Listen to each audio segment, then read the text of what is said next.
We are live. Hopefully you can hear me okay. We're live pretty much everywhere.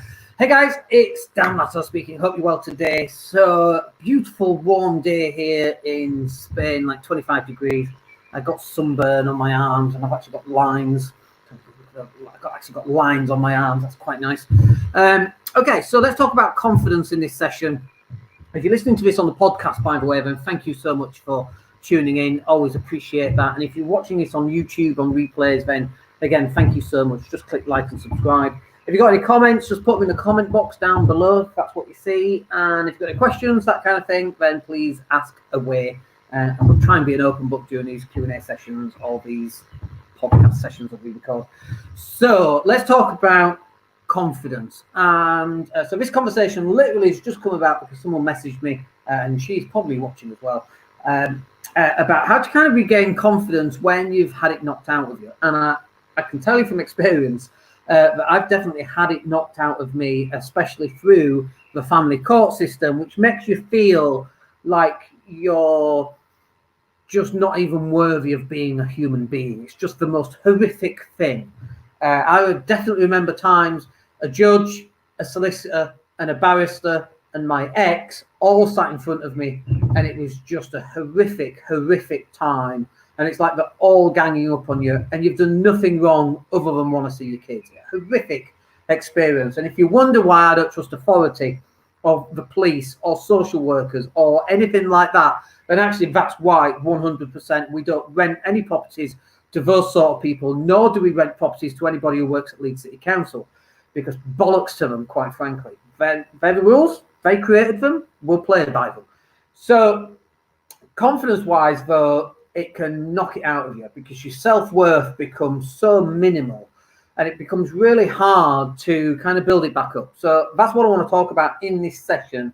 Not just going to have a go at police officers and social workers and Leeds City Council, we may go back to that, but I want to talk to you about how you build up your confidence. So this is a really crazy thing is, we are very capable people. As human beings, we're very capable. I know, judging by Facebook comments, people are not very capable, but the majority of us are very capable. And you go through this experience and you come out of this experience feeling much less capable than you actually are. And so the key here is, how do you recover some of that belief in your capability? And so there's a couple of things that we can cover off straight away here. And if you've got questions, put them in the box below. Number one then is, you want what we call little victories. I hope you guys can see me. It's a little bit dark in here, isn't it? Let me see. Is that better? There's a bit more light there. There we go.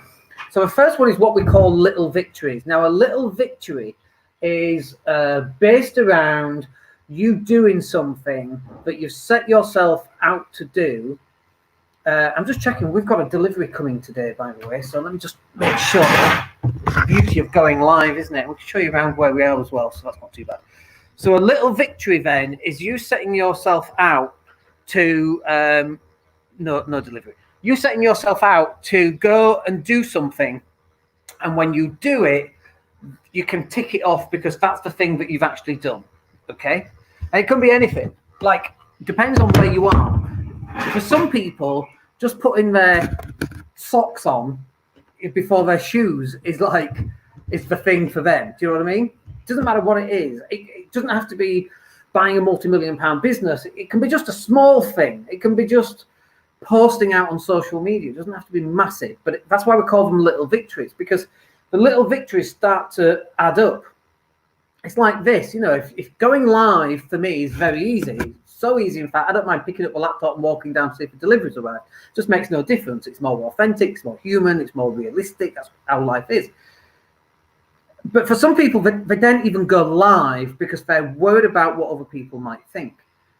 So just going live is a massive victory for them. And they think it's not that big, so what's the point in doing it? But they don't even do it in the first place, and they never get anywhere. They never get to move forward. And it's like, okay, just write down a list of all the small things and start working your way and start ticking those things off. And if you're scared of going live like this, do that 100 times. So your first goal is do it once, your second goal is do it 5 times, your third goal should be doing it 20 times, your fourth goal doing it 50 times, your fifth goal doing it 100 times, and then after 100 times you won't care what people think. You just go live and it really doesn't matter. So that's the first thing, is you've got to start building up little victories. The second thing that you've got to start doing is this self-talk. The words that you use to yourself are as important, if not more important, than the words that you use when speaking to others. So in NLP, or any hypnosis, in fact, there's an experiment where you've got your eyes closed, and on one hand you've got a stack of books, and you've got your eyes closed, and imagine me putting more books on the hand, and the hand slowly starts to go down. Their eyes are closed, and unconsciously they don't recognize that's what's happening. And then on this hand, imagine you've got 10 balloons filled with helium that are lifting your hand up. And what happens is, in this little hypnosis NLP experiment, is that this hand goes down and this hand is floating up. And these are the words that you're imagining. This hand has got full of heavy, heavy books, and this hand is full of helium balloons lifting your hand up. And if those words can make this hand drop and this hand lift, imagine what that does about your psyche for the next 10 months, 20 years, 1,000 years, whatever. We're not alive for 1,000 years. So 100 years, 50 years, 10 years, 1 year. And the words that we use to talk to ourselves are very, very important, and we don't recognize it. We bang our knee on the table and we go, oh, you're so useless, you're useless at everything. And suddenly that one little mistake of banging your knee on the table has ruined your entire day. And I've done this, by the way. You know, the internet's not working, the router's gone down, that's it, the day's ruined. Do you know what I mean? And it's crazy. It's just the router's just having a bit of time off. It's in self-isolation, just having a bit of a rest, because it's been working so hard with Netflix. May the 4th today, by the way, International Star Wars Day. Happy Star Wars Day. May the Force be with you. My young Padawan was teaching, my youngling, where it was being taught in the lounge there this morning. We're watching Star Wars, and we're going to watch the film that's released today. We're going to watch that tomorrow. Very exciting time. And obviously I'm wearing my Imperial Stormtrooper t-shirt, obviously. So the self-talk that you have with yourself is really important. And I need you to kind of start listening to the words that come out of your mouth. So when I'm coaching with a client, sometimes I'm listening to what they say, like sometimes, right?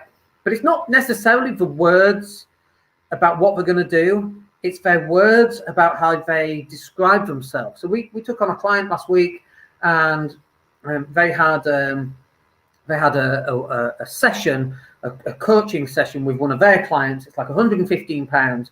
And I asked the question, how much is the first coaching session? They said £115. And without skipping a beat, they then justified the price.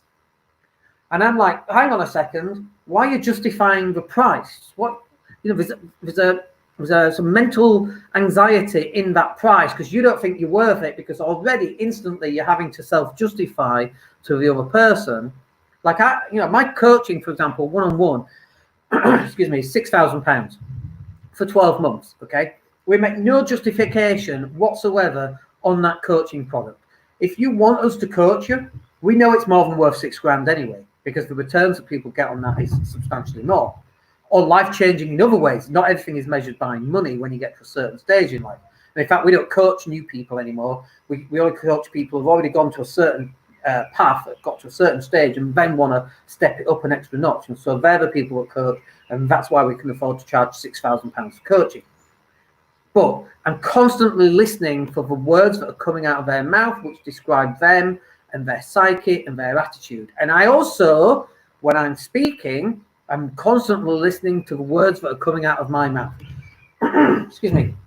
So those words will tell you an awful lot about where you are in the world and what's going on in your life. And it's about time that we started to be more kinder to ourselves. So the first bit then, number one, was little victories. The second one then was the self-talk that we say to ourselves. You know that voice inside your head that says, should I watch Netflix? Should I put Star Wars on? Oh no, what, should I make a cup of tea? That voice that's constantly jabbering, that's your self-talk. And it's the same self-talk that says that you're useless, you're no good, you're fit for no good, you've got no purpose in life, you're a terrible parent. I still have that, by the way. I still have to go through. One of the issues that I've suffered with for a long time is one of guilt. Bear in mind, by the way, through family court, I jumped on a plane and I flew 4 times a month back to England for 4 years, okay? And after that, by the way, social services called me an absent parent, by the way. And I'm like, guys, do you know anyone else who's flown 1,000 miles every single, 4,000 miles a month to go see their kids? I'll wait. I'll wait until you remember how many other, but they have the goal to call me an absent father. So it's like, and by the way, I spent 80 grand on court fees and solicitors fees to get access to my kids. So I know that that's not true just because some penis decides to label it like that. So I know what's true, and it's almost like you've got to switch that stuff off. So this is then number 3, is turning off other people's opinions. Other people's opinions are based on their story that they've made in their mind to help them justify how they think about you. So from social services point of view, in their mind, it was just easier for them to go, well, he's male, so he must be a bad man. That's it. It makes it much easier for when they're trying to prevent access to children to put that in their mind, because that's much easier to tell as a story than a guy that flies so many miles to go out and see his kids. It's about how you see yourself, nothing to do with how other people see you.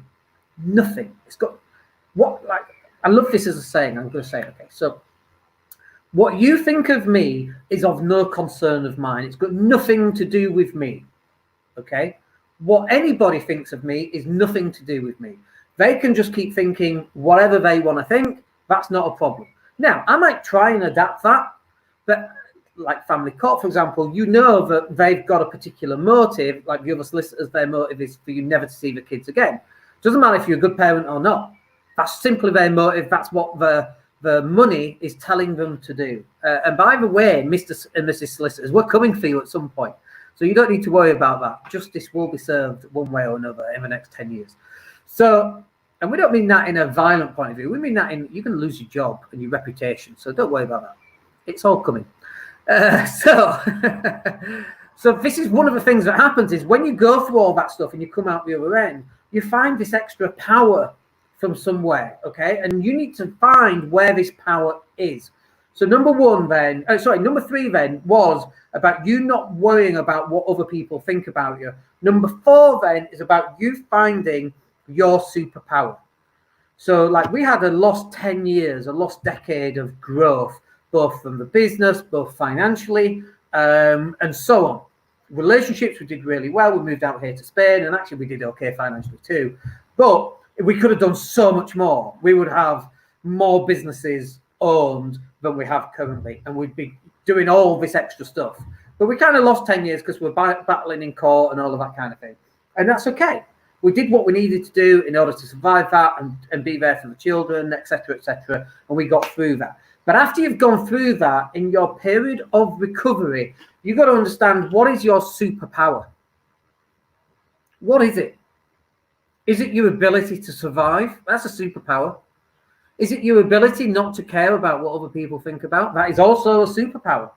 You look at people who do very well for themselves and simply don't care. And I'm going to name some names here that you might go, oof. Let me grab a drink and I'll name them. Piers Morgan really doesn't care what other people think about him, but he does very well for himself. Katie Price really doesn't care about what other people think. She just wants to get in the news as often as possible. Now, I'm not saying that these are two great role models by any stretch of the imagination. Quite the opposite. But as an example for someone who has their own superpower, which is ultimate belief in what their opinion is. And by the way, this is definitely something that I'm cultivating now as we speak, because I'm very confident in my ability to get things right. We call things very well. We called COVID-19 before it hit. 3 weeks before it hit, we were all stocked up, ready to go into lockdown before lockdown happened. 3 weeks before. We were there.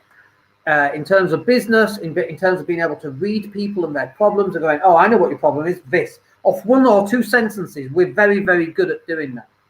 We're actually quite good at telling the future. And when other people, if there's another 100 people and then there's me, guess who I'm going to listen to? It's not 100 people. So my superpower is ignoring the 100 people and doing what Dan wants to do. That actually is a superpower. And that goes opposite to what everybody thinks. Everybody thinks you should do what the 100 people, because surely 100 people can't be wrong. And they are. Inevitably, they're constantly wrong on an ongoing basis. And so it's like this idea, this is the superpower. Maybe this is your superpower that you should actually start to get. Now, I'm not saying I don't listen to the opinions of these 100 people, because I definitely listen to opinions. And then I tell them to piss off because they're wrong. And I go do my own thing. And it's right. Do I get it right all the time? Not always. Do I get it right more than the 100 people averaged? Absolutely. That's why we happen to live here in Spain. We've had 2 good months financially, despite COVID-19. We prepped. Everything's running. Everything's up and running. Everything works fine. Everything works smoothly. And in fact, right now, we're looking at buying more businesses and seeing what we can do to buy more businesses during this time when everyone else is panicking. The 100 people are all panicking. They're all furloughed or out of work or struggling in some way. And actually, we're thriving because of the stuff that we've put in place, because we listened to one person, and that was yourself. Now, by the way, did we always get it right? Absolutely not. Did we make some absolute conquer of some mistakes? Absolutely. But over time, we actually started to get it right. Okay. So your superpower that you need to choose or design, superpowers aren't stumbled across. They're not stumbled upon, okay? Your superpower is designed by what you choose it to be. And my superpower, I chose not to care about what other people think. It took an awful lot of time to get through that. If you go on Property Tribes, for example, on Property Tribes, there's some stuff about me completely inaccurate, completely untrue. It used to really bother me 4 years ago. And now I'm just like, fuck it, I don't care. You say whatever you want. I don't even reply anymore. And any replies that I might do actually go through on YouTube, or they go through this channel, and they're targeted to those people who actually want to listen and learn and adapt and evolve and move on to the next stage. Not the people who've got a fixed mind and are stuck. Look, there's a thing sticking out of my head there. Not for those people who are stuck in a way of thinking that they're going to be stuck in for the next 30 or 40 years and unable to adapt, and will in 30 or 40 years look at me and go, how the hell did Dan do that? I thought he couldn't do that, when we're doing all this extra stuff. So the superpower that you need to design, that you need to choose upon, that you need to write down and say, this is the person that I want to be, and you start writing it down. What does that person look like? What body have they got? What's the income every month? What do they do to help other people? What training courses have they got? What transactional products can people buy so that they can learn how to do it? Have they got an Amazon store? Whatever that business happens to be for you. But it starts from those 4 things. I can't remember what they are now. So number 1 was, help me out here, folks. What was number 1? Number 1 was little victories. Number 2, I can't remember. Self-talk, number 2. Number 4 was, I can't remember number 3. Number 4 was whatever it was. This is a time, by the way, where you put questions in a little box down below, which I don't think we've got any just as yet. But please let me know if you've got any. And also, I forgot to put my little banner up. Business Growth Show, there we go. Reminds me what I'm supposed to be talking about. So this is about you building confidence. And honestly, you don't build confidence. You don't build it. You have experience of things that you've been successful at. Then you know how to do them. And every so often you come across stuff that you don't know how to do until you know how to do them. Then you get more confident. Okay? So the family court process, for example, will knock confidence out of you because it's other people's opinions that actually do have, first of all, often no basis in truth, but second of all, they can actually change how you decide to live your life. And honestly, the best way of dealing with all of that is just to stay away from it as much as possible. Avoid it. And sometimes you can't avoid these. I remember someone saying, you don't have to turn up for every argument. And I'm like, am I going to see my kids? Yeah, but you don't have to turn up. Like, well, I do if I want to see my kids. So I get that. You've got to get through it as quick as you can. Get out of it so then you can start rebuilding. Some people hang on in that court process for years and years and years and years and years, which is what I did. I did it for 10 years. And in the end, I went, you know what, fuck it. I ain't ever going to win this game. I ain't ever going to win it. It's impossible to win the game when the cards, the playing field is so stacked against you And so we stepped back, and we have to deal with those consequences too, but we don't have to deal with them every single day. So you building confidence isn't something that you build, it's something that you design. What do you want to be confident about? And people go, well, I'm not confident about business. Okay, great. What aspect of that are you not confident about? Let me move this laptop because I can still see this. It's a boat sticking out the top of my head. What is it that you're not confident about? Well, I'm not confident in sales. Great. Go sell something that's really easy to sell, and then you can sell more of them. They actually become easier to sell the more that you sell. It's like going live becomes easier the more that you go live because you're just getting used to it. So let me just check, see if I've got any messages or comments. Sometimes they don't come up in my little chat box, which is just a bit weird. But there you go. No, I don't think we have. If you've got any comments, let me know. Other than that, I think that'll do us today because we covered the 4 things I really wanted to cover. Can't remember what they are off chance. But I hope that's useful for you. And I hope that that's something that you can begin to put in place. But it's day by day, step by step. That's how you start to find, design, build your confidence. Right, go to it. We're live again on Wednesday in a Property Cash Flow show. Come and join me then. We'll speak to you soon. Take care. Have a good week.